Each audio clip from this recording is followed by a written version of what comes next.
EOW और ACB की कार्रवाई की। दुर्ग से खबर है जहां पर ईओडब्ल्यू और एसीबी ने कार्रवाई की है। महादेव सट्टा ऐप को लेकर कार्रवाई जारी है। एसीबी और ईओडब्ल्यू की सराफा कारोबारियों के घर और दुकानों पर छापा मारा गया है। सहेली ज्वेलर्स के सभी ठिकानों पर कार्रवाई अभी भी जारी है। पुलिस बल के साथ ईओडब्ल्यू और एसीबी की टीम जांच कर रही है। बड़ी खबर आपको हम दुर्ग से बता रहे हैं जहां पर ईओडब्ल्यू और एसीबी की कार्रवाई लगातार जारी। महादेव सट्टा ऐप को लेकर कार्रवाई कर रही है ये टीम। ईओडब्ल्यू और एसीबी की सराफा कारोबारियों के घर और दुकानों पर छापे मारे गए हैं। सहेली ज्वेलर्स के सभी ठिकानों पर कार्रवाई जारी है। पुलिस बल के साथ ईओडब्ल्यू और एसीबी की टीम जांच कर रही है। कार्रवाई को लेकर क्या कुछ अपडेट है वो हम जानेंगे और सीधे रुख करेंगे। हमारे सहयोगी दुर्ग से दिलीप शर्मा जुड़ गए हैं। दिलीप, क्या कुछ फिलहाल अपडेट है, क्या कुछ अभी तक की कार्रवाई में निकलकर सामने आया है, क्या जानकारी आपके पास, बताएं जरा। देखिए सुमित, अभी जांच चल ही रही है। ज्वेलर्स दुकान है, सहेली ज्वेलर्स बड़ा नाम है, उनके सभी ठिकानों पर और उनके जो मालिक है जिनके घर है उनके घर पर ईओडब्ल्यू और एसीबी ने कार्रवाई कर रही है। वहां पे रेड की कार्रवाई चल रही है। दस्तावेज खंगाले जा रहे हैं। सुरक्षा के तौर पर पुलिस बल भी तैनात है। जितने भी ब्रांच है सहेली ज्वेलर्स के, उनके जगह पर एक साथ एसीबी की टीम और ईओडब्ल्यू की टीम ने छापामार कार्रवाई की। इसके अलावा कई और सराफा कारोबारी है, उनके यहाँ भी एसीबी और ईओडब्ल्यू की टीम ने दबिश दिया। तो फिलहाल अभी सुबह से ही कार्रवाई चल रही है। बंद कमरों में ईओडब्ल्यू और एसीबी की टीम दस्तावेज खंगाल रही है। बताया जा रहा है कि ये सारा जांच जो चल रही है वो महादेव ऐप से जुड़ा हुआ है, जिसकी वजह से ये यहाँ पे टीम पहुंची है। हो सकता है उस महादेव ऐप के पैसे या उनके प्रमोटर जो भी होंगे उससे जुड़ा ये केस होगा, पैसे के लेन देन का होगा। तो जिसके बाद ईओडब्ल्यू और एसीबी की टीम सराफा व्यापारियों के घर पहुंची है। बताया जा रहा है कि जैसे कि लोकसभा चुनाव इस 7 तारीख को खत्म हुआ, उसके बाद ईओडब्ल्यू एसीबी की बिल्कुल दिलीप, महादेव सट्टा ऐप को लेकर कार्रवाई हो रही है। महादेव सट्टा ऐप का मामला अभी तक गरमाया हुआ है। विधानसभा चुनाव में भी ये मुद्दा बना था।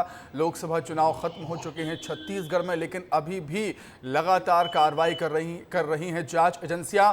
कई अधिकारी, कई कारोबारी, कई राजनेता इसकी जद में आ रहे हैं। निश्चित तौर पे सुमित, महादेव ऐप सट्टा एक इतना बड़ा नाम हो चुका है जो कि भिलाई से शुरू हुआ था, जो कि दुबई तक पहुंच गया था। इस मामले में देश के प्रधानमंत्री भी इस पर बयान दे चुके हैं। पूरी राजनीतिक छत्तीसगढ़ में विधानसभा चुनाव के दौरान महादेव ऐप काफी चर्चाओं में रहा। ये लंबी कार्रवाई है क्योंकि ऐसा बताया जा रहा है कि इस अवैध महादेव सट्टा ऐप का जो लेन देन है, जो व्यापार है, वो 15,000 करोड़ रुपए का है। तो इसीलिए शायद सारी एजेंसियां, जांच एजेंसियां है, वह इसकी जांच कर रही है। ईडी भी इसकी जांच कर रही है, छत्तीसगढ़ पुलिस भी जांच कर रही है, महाराष्ट्र पुलिस भी जांच कर रही है। अब ईओडब्ल्यू और एसीबी की टीम ने आज बड़ी कार्रवाई की है एक साथ, क्योंकि पहली बार महादेव ऐप पर ईओ और एसीबी की टीम ने कार्रवाई। ठीक है, देखने वाली बात होगी कार्रवाई कब तक चलती है और कौन से कारोबारी इसकी जद में आते हैं। दिलीप, बहुत शुक्रिया आपका जुड़ने के लिए, तमाम बातचीत के लिए बहुत धन्यवाद। आगे बढ़ेंगे अब। छत्तीसगढ़ के डिप्टी सीएम विजय शर्मा ने नक्सलियों पर कार्रवाई को लेकर बयान दिया। डिप्टी सीएम ने कहा कि नक्सलियों की चौतरफा घेराबंदी के लिए बस्तर के अलावा अन्य सभी प्रभावित जिलों में पुलिस कैंप खोले जा रहे हैं, जो सुरक्षा के साथ साथ विकास के कैंप होंगे। क्या कुछ कहा उन्होंने, आइए आपको सुनवाते हैं। जमनापुर, कुमान, बहना खोदरा, बेंदा, मारा डबरा, इन 4 स्थानों पर नई सरकार, विष्णुदेव जी की सरकार बनने के साथ ही कैंप का काम शुरू हो गया है। ये कैंप सुरक्षा के ही नहीं, विकास के कैंप पूरे प्रदेश में साबित हो रहे हैं और यहाँ पर भी ये विकास के कैंप बनकर साबित होंगे। साथ ही साथ धनवाही और कबरी पथरा, इन स्थानों पर भी कैंप प्रस्तावित हो गए हैं। यहाँ पर भी नए कैंप खोले जाएंगे।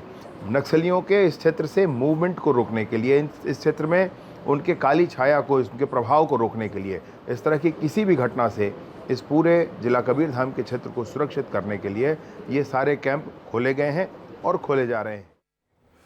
आगे बढ़ेंगे, बात करेंगे अब यूपी की सियासत से जुड़ी बड़ी खबर की।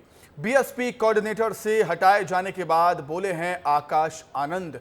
आकाश आनंद ने एक्स पर एक पोस्ट लिखा है, मायावती का आदेश सिर माथे पर है। आकाश ऐसा कहते हैं, मायावती हमारी सर्वमान्य नेता हैं, आकाश ने ऐसा कहा। और वो आगे कहते हैं कि मैं अपनी अंतिम सांस तक लड़ता रहूंगा। आकाश का ये पोस्ट है। एक्स पर पोस्ट किया है आकाश आनंद ने। आदरणीय बहन मायावती जी, आप पूरे बहुजन समाज के लिए एक आदर्श हैं। करोड़ों देशवासी आपको पूछते हैं। आपके संघर्षों की वजह से आज हमारे समाज को एक ऐसी राजनीतिक ताकत मिली है जिसके बूते बहुजन समाज आज सम्मान से जीना सीख पाया है।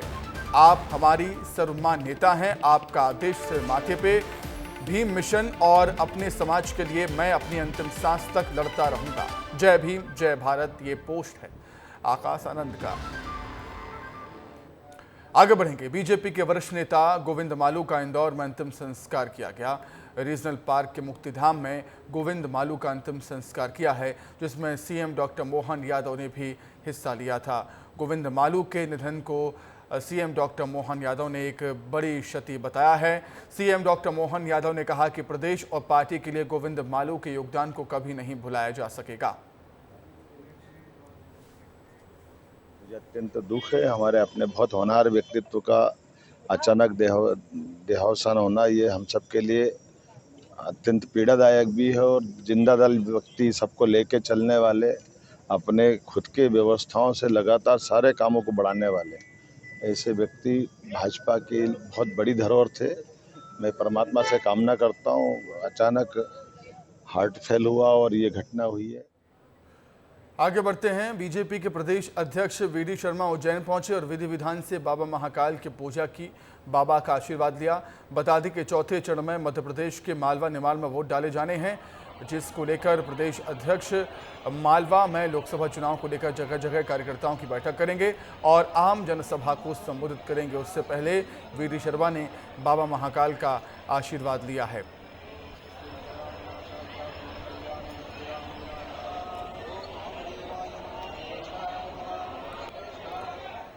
पूर्व मुख्यमंत्री और मध्य प्रदेश पीसीसी के पूर्व अध्यक्ष कमलनाथ ने एक्स पर पोस्ट कर बीजेपी पर जोरदार वार किया। उन्होंने एक्स पर लिखा है कि बीजेपी शुरू से इस चुनाव को मुद्दों से भटकाने की कोशिश कर रही थी, लेकिन भटकाते भटकाते अब खुद ही भटक गई है। इस लोकसभा चुनाव में जनता का मानस अब स्पष्ट बन चुका है। इंडिया के लोग इंडिया गठबंधन को सत्ता की चाबी सौंपने वाले हैं। बीजेपी का नेतृत्व देश के किसान, नौजवान, महिलाओं, सरकारी कर्मचारियों, दलित, पिछड़ों, आदिवासी, अल्पसंख्यकों या किसी वर्ग के बारे में कोई भी नीति या नियत स्पष्ट नहीं कर पा रहा है।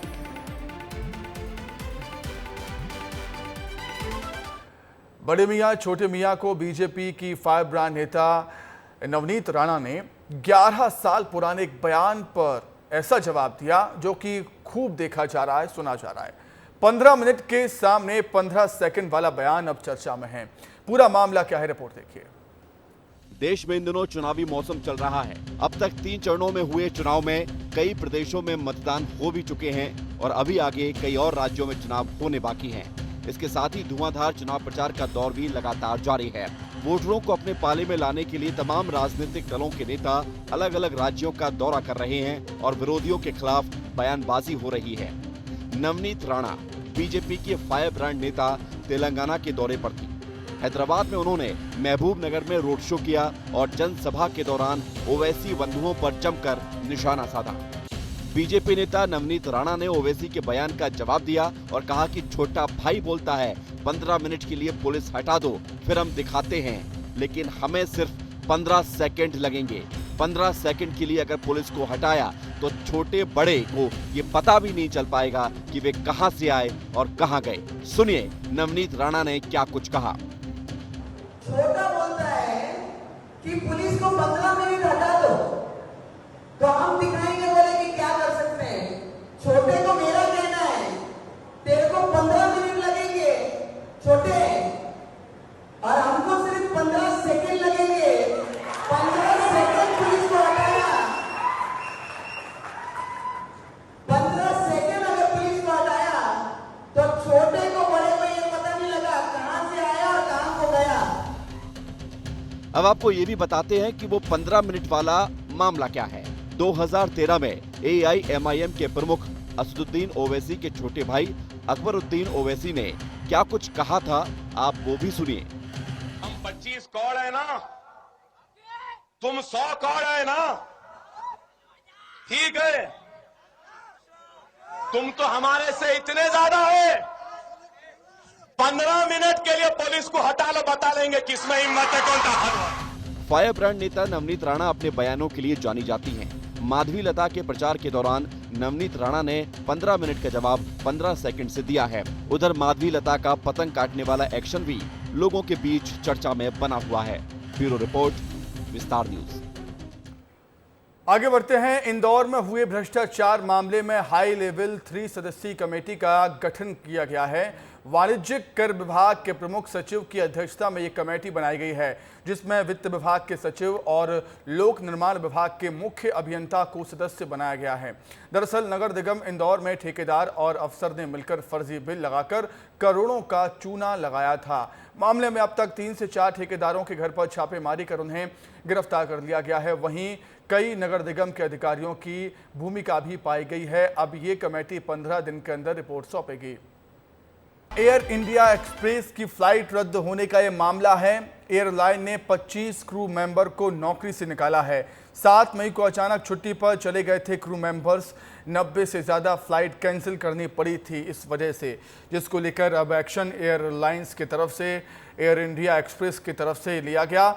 एयरलाइन ने 25 क्रू मेंबर को नौकरी से हटा दिया। वहीं छत्तीसगढ़ में आज जारी होंगे 10वीं 12वीं के रिजल्ट। दोपहर 12:30 बजे जारी होंगे नतीजे। माध्यमिक शिक्षा मंडल अध्यक्ष रेणु पिल्ले घोषित करेंगी परीक्षा परिणाम। आचार संहिता की वजह से इस बार शामिल नहीं होंगे शिक्षा मंत्री। तो छत्तीसगढ़ में आज 10वीं और 12वीं बोर्ड परीक्षाओं के रिजल्ट आज जारी होने वाले हैं। 6 लाख से ज़्यादा 6 लाख छात्रों ने बोर्ड परीक्षा का एग्जाम दिया था। 10वीं में 3,42,511 छात्र बैठे थे परीक्षा देने के लिए। और 12वीं की बात करें तो 2,54,906 छात्रों ने परीक्षा दी थी। आज रिजल्ट का दिन है।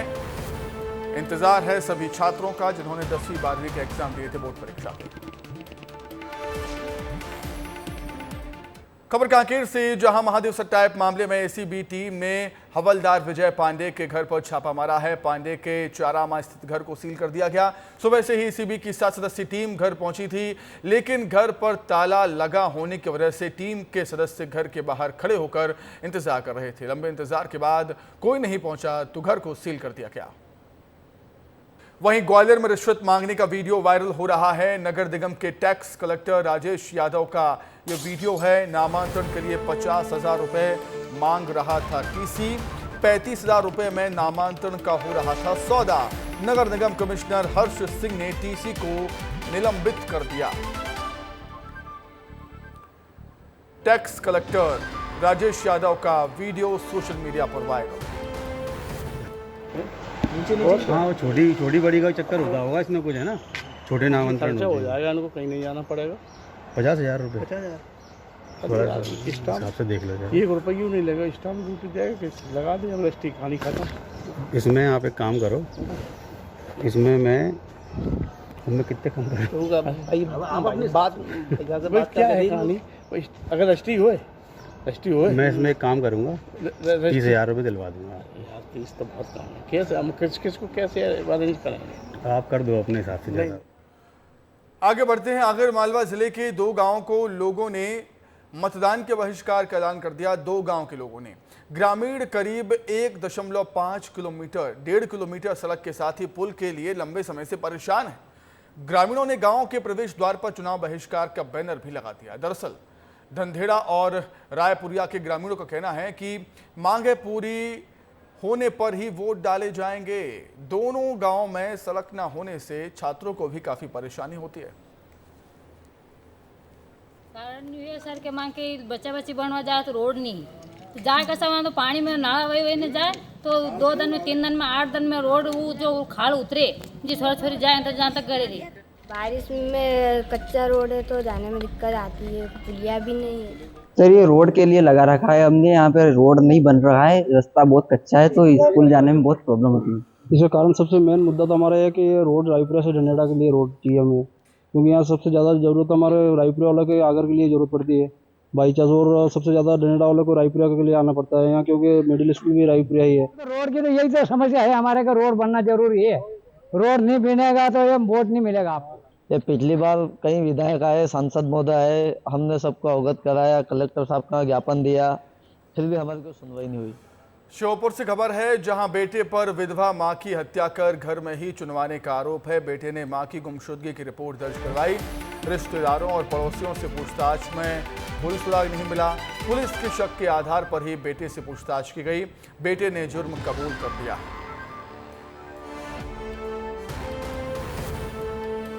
श्योपुर से खबर, जहां बेटे पर विधवा मां की हत्या कर घर में ही चुनवाने का आरोप। बेटे ने मां की गुमशुदगी की रिपोर्ट दर्ज करवाई थी। रिश्तेदारों और पड़ोसियों से पूछताछ में कोई सुराग नहीं मिल पाया। पुलिस ने शक के आधार पर बेटे से पूछताछ की और बेटे ने अपना जुर्म कबूल कर लिया। हिंदू धर्म में सबसे पवित्र 4 धाम की यात्रा कल 10 मई 2024 से शुरू होने जा रही है। दरअसल उत्तराखंड के 4 धार्मिक महत्वपूर्ण स्थल हैं जो हिंदुओं के लिए अत्यंत ही महत्वपूर्ण हैं। जानकारी के अनुसार इन 4 धामों में गंगोत्री, यमुनोत्री, बद्रीनाथ और केदारनाथ शामिल हैं। वहीं कल से ही 4 धाम यात्रा की शुरुआत होगी, जबकि 10 मई को गंगोत्री, यमुनोत्री और केदारनाथ के धाम के प्रवेश द्वार खुलेंगे। वहीं बद्रीनाथ धाम के दर्शन 12 मई से संभव होंगे। आपको बता दें कि 4 धाम यात्रा के लिए 15 अप्रैल से ऑनलाइन पंजीकरण शुरू हो गया था, जिसके बाद अब 8 मई से ऑफलाइन पंजीकरण की सुविधा भी उपलब्ध कर दी गई है।